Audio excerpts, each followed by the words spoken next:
Assalamualaikum warahmatullahi wabarakatuh.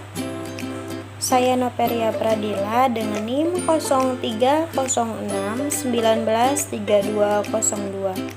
Saya dari Universitas Islam Negeri Sumatera Utara, Fakultas Ilmu Tarbiyah dan Keguruan, jurusan Pendidikan Guru Madrasah Ibtidaiyah semester 4. Nah, baiklah, di sini saya akan menjelaskan materi mengenai tingkatan dalam gerakan pramuka. Tingkatan dalam gerakan pramuka terbagi menjadi 4, yaitu siaga, penggalang, bantara, dan penegak. Siaga.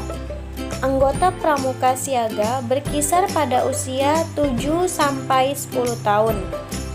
Artinya, anggota pramuka siaga umumnya merupakan siswa kelas 1 sampai kelas 3 SD. Satuan terkecil pada siaga disebut sebagai barung. Tiap satu barung terdiri 6-10 anggota. Barung siaga biasanya diberi nama dengan warna, misalnya seperti barung merah, biru, hijau, dan sebagainya. Dalam pramuka siaga terdapat syarat kecakapan umum atau SKU yang harus dipenuhi untuk mendapat tanda kecakapan umum, yang dibagi menjadi 3 tingkatan, yaitu siaga mula, siaga bantu, dan siaga tata. Selanjutnya, penggalang.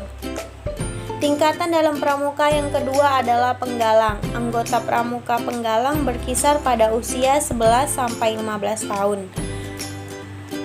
Umumnya siswa kelas 4 sampai kelas 9 atau kelas 3 SMP.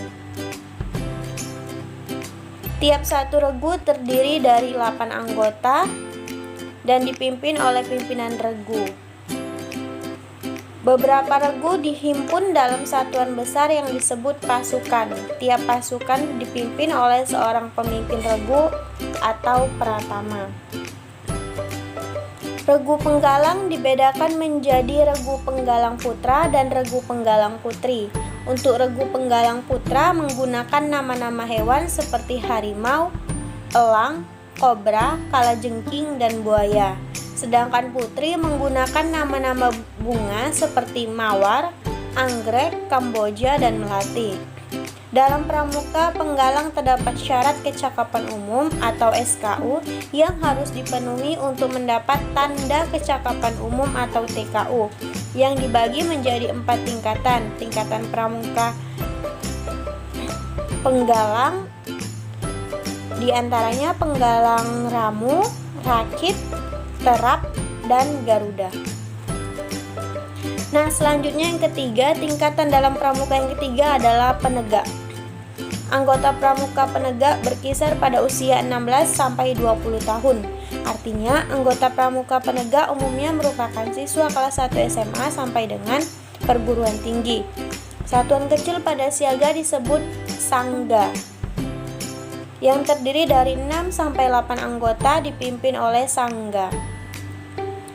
Beberapa sangga dihimpun dalam satuan besar yang disebut ambalan. Tiap ambalan dipimpin oleh seorang pradana. Sangga penegak umumnya menggunakan nama-nama yang bermacam-macam, bisa berupa nama pahlawan, tokoh wayang, istilah daerah, budaya lokal, dan lain sebagainya. Tingkatan pramuka penegak ada 2, yakni penegak, bantara, dan penegak laksana. Selain itu, bagi pramuka penegak yang belum mendapatkan tanda pengenal, bantara disebut penegak tamu. Selanjutnya, tingkatan dalam pramuka yang keempat dan terakhir adalah pandega. Pandega berkisar pada usia 20-25 tahun. Artinya, anggota pramuka penegak umumnya merupakan mahasiswa perguruan tinggi tingkat akhir. dihimpun di gugus depan, di mana satuan pandega disebut sebagai racana. Racana dikelola oleh Dewan Rancana dan dipimpin oleh seorang ketua. Satuan kecil dalam racana adalah reka. Racana pandega umumnya menggunakan nama-nama aspirasi tiap-tiap anggota sesuai watak dan karakternya. Usai di tingkat gugus depan, kemudian berlanjut ke tingkat kuartir, di mana pramuka pandega dapat bergabung dalam pembina satuan karya dan dewan kerja. Nah, yang terakhir itu ada pun perbedaan pada pramuka golongan siaga, penggalang, penegak.